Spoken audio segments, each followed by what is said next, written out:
Baik, Assalamualaikum warahmatullahi wabarakatuh. Sebelumnya izin perkenalkan diri, perkenalkan nama saya Rizky Syawpretna, ada di kelas D angkatan 2023 yang kali ini akan mempresentasikan terkait spektrum fotometri VFIS. Nah, untuk topik pada presentasi kali ini ada 6 topik, bisa dilihat terlampir saja ya, biar cepat. Untuk topik yang pertama itu jelaskan prinsip dasar metode spektrum fotometri visible. Di mana untuk prinsip dasarnya itu spektrometri visible yaitu analisis fotometri berdasarkan absorpsi energi cahaya oleh molekul-molekul pada maaf ya, analisis fotometri berdasarkan absorpsi energi cahaya oleh molekul-molekul pada daerah sinar UV dan sinar tampak atau visible.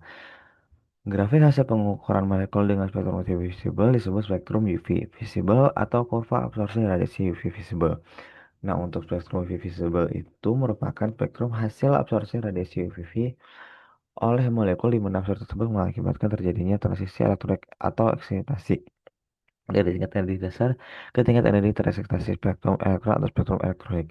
Kurva absorpsi UV phase umumnya merupakan grafik hubungan panjang gelombang dan absorpsi yang menggambarkan panjang gelombang yang diabsorpsi dan intensitas absorpsinya oleh suatu molekul pada daerah UV phase. Panjang gelombang maksimum atau IMAX, panjang gelombang di mana cahaya diserap paling tinggi oleh molekul. Spektrum UV visible molekul berbentuk pita karena terisi elektron di beberapa tingkat energi. Nah, untuk contohnya itu seperti ini spektrumnya. Ini adalah panjang gelombangnya dan ini absorbansinya. Lalu topik yang kedua itu senyawa yang dapat dianalisis dengan spektrum ultraviolet UV visible. Senyawa yang dapat dianalisis dengan spektrum ultraviolet UV visible adalah senyawa yang memiliki gugus kromofor dan atau oksokrom, yaitu gugus yang dapat menyerap cahaya UV atau cahaya tampak seperti ikatan rangkap terkonjugasi, senyawa aromatik, dan gugus karbonil. Senyawa-senyawa ini umumnya berupa larutan yang jernih dan harus harus diubah menjadi bentuk larutan yang tidak berwarna agar dapat diukur dengan akurat. Lalu topik yang ketiga itu apa yang dimaksud dengan orbital sigma, pi, dan n. Berikan contoh. Untuk orbital sigma sendiri, yang pertama itu orbital sigma, orbital molekul yang terbentuk yang simetris terhadap rotasi keliling ikatan elektron-elektron yang menempati orbital ini disebut elektron sigma. Ikatan jenuh pada suatu molekul yang tidak mempunyai atom dengan pasangan elektron bebas dibentuk oleh orbital sigma. Contohnya itu seperti ini ya. Istilahnya mah orbital sigma itu orbital lengkap satu. Lalu orbital yang kedua orbital pi. Orbital molekul yang terbentuk yang tidak simetris terhadap partikel elektron yang menempati orbital ini disebut elektron pi. Ikatan tidak jenuh pada suatu molekul yang tidak mempunyai atom dengan pasangan elektron bebas dibentuk oleh orbital pi. Contohnya seperti ini ya. Dia itu rangkap dua. Lalu yang terakhir orbital non ikatan atau n. Jika dalam suatu molekul orbital atom jika tidak berinteraksi dengan orbital atom lainnya. Dengan kata lain, elektron dalam atom tersebut tidak ikut dalam pembentukan ikatan kimia dalam molekul. Elektron yang menempati orbital ini disebut elektron N. Atom pada molekul dan pasangan atom bebas dibentuk oleh orbital N. Contohnya itu seperti ini, yaitu contohnya itu dia itu memiliki elektron yang bebas ya guys ya. Contoh elektron bebasnya itu seperti ini. Lalu yang topik keempat, sebutkan dan jelaskan faktor-faktor yang mempengaruhi pergeseran panjang gelombang di daerah UV. Yang pertama itu pengaruh sistem konjugasi terhadap spektrum UV visible. Pengaruh sistem konjugasi terhadap spektrum UV visible, sistem konjugasi di mana ikatan tunggal antar atom dipisahkan satu sama lain dengan ikatan rangkap tidak jenuh. Makin panjang sistem terkonjugasi, maka perbedaan energi antara keadaan dasar dan keadaan tereksitasi pada transisi pi ke pi bintang, maaf, makin kecil sehingga absorpsi terjadi pada panjang gelombang lebih besar. Contohnya itu seperti ini ya. Sistem terkonjugasi itu dia tuh makin panjang gitu. Lalu yang kedua itu pelarut. Pada transisi P, eh, P bintang balik ke P biasa, pelarut polar akan menyebabkan pergeseran ke panjang gelombang lebih besar, monokromik atau pergeseran merah. Pada transisi eh, N ke pi bintang, pelarut polar akan menyebabkan pergeseran panjang gelombang ke arah lebih kecil, hypsochromic atau pergeseran biru. Contoh transisi N ke pi bintang aseton pada pelarut N-heksan Emax 27 nanometer pada etanol Emax dan 272 nanometer pada air Emax 264,5 nanometer.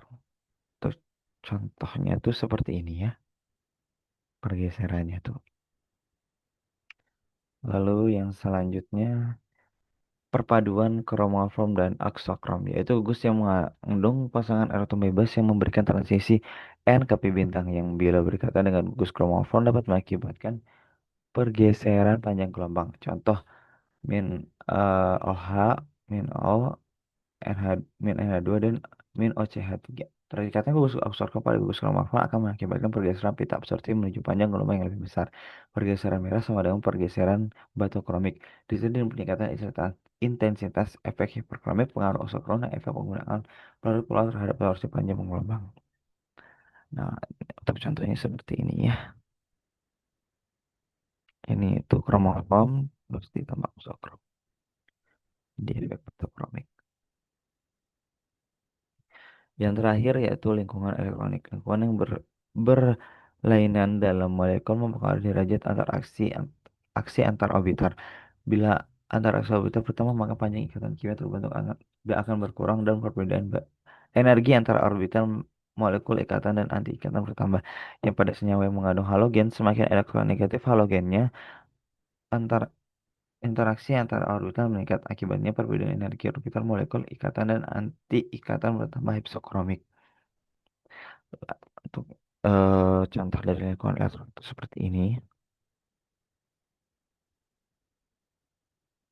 Lalu topik kelima itu sebutkan dan jelaskan instrumentasi spektrofotometer UV visual beserta fungsinya. Nah, untuk instrumen itu ada seperti yang digambar, yaitu yang pertama itu sumber cahaya, yang ini, atau light source. Fungsi menghasilkan radiasi elektromagnetik yang stabil dengan intensitas yang cukup di seluruh rentan panjang gelombang yang diperlukan UV dan visible. Lalu yang kedua itu monokromator yang tiga ini termasuk dari entrance, dispersi device dan exit slit, yaitu fungsinya untuk memisahkan cahaya fotokromik banyak, banyak panjang gelombang dari sumber menjadi cahaya monokromatik panjang gelombang tunggal atau pita sempit panjang gelombang dan mengarahkan cahaya tersebut ke sampel. Yang ketiga itu wadah sampel yaitu ini sampel kanal atau cuvette fungsinya tempat untuk menampung sampel yang akan dianalisis. Lalu detektor yang ini fungsinya mengukur intensitas cahaya monokromik yang melewati ditransmisikan sampel atau cahaya yang tidak diserap oleh sampel. Lalu yang kelima, mohon maaf, salah nomor. Yang kelima itu sistem pembaca atau perekam atau recorder. Fungsinya menerima sinyal listrik dari detektor, memperkuatnya, dan menampilkan hasil dalam bentuk yang mudah dibaca, misalnya absorbansi A atau transmitasi T, sebagai fungsi dari panjang gelombang.